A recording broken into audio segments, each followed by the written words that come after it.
Here we have the graph of cosine. It is not one-to-one. It will not pass the horizontal line test.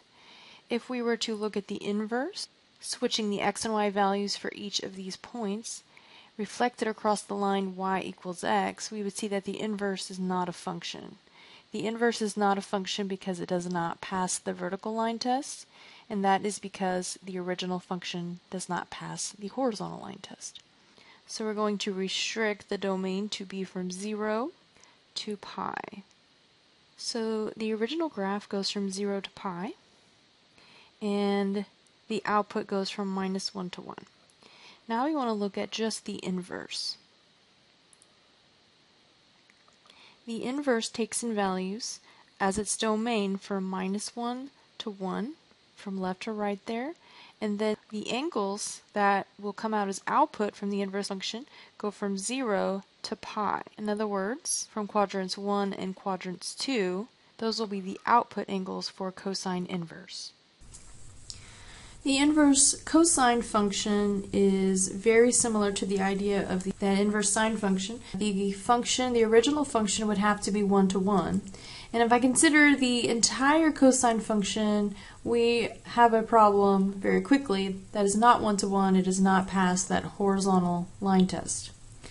So in order to force it to become 1-to-1, so that we have an inverse function, we're going to restrict the original domain. So we're going to only use the portion of the cosine graph from 0 to pi. So if I use only the portion of the graph from 0 to pi, we see that it passes the horizontal line test. It will be 1-to-1. Of course, that's the same thing as 0 degrees to 180 degrees, which means we're working with quadrant 1 and quadrant 2. So when we go to actually find the inverse function, we switch all of the x and y values, and we get what we call the graph of the inverse cosine function, which of course that would be cosine with a little -1, or y equals arc cosine of x.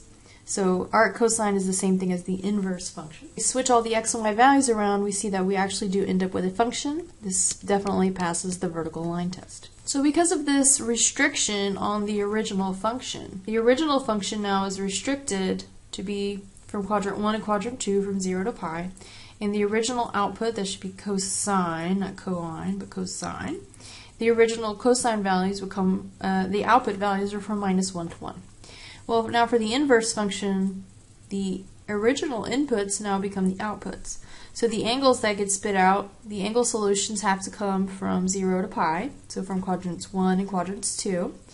And the input values are now the cosine values. So the old range becomes the new input or the new domain. To find the exact value of y, once again we're looking for an angle, and we want to know the angle that has a cosine value of positive square root of 2 over 2.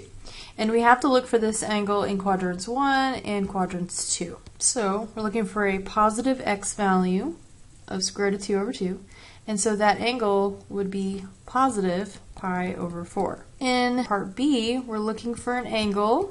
So we're looking for a y value of an angle that comes from quadrants 1 and quadrants 2. And we're looking for an angle that has a cosine value of -1/2. So that we're looking for an x value of -1/2. Well, that angle would be 2 pi over 3.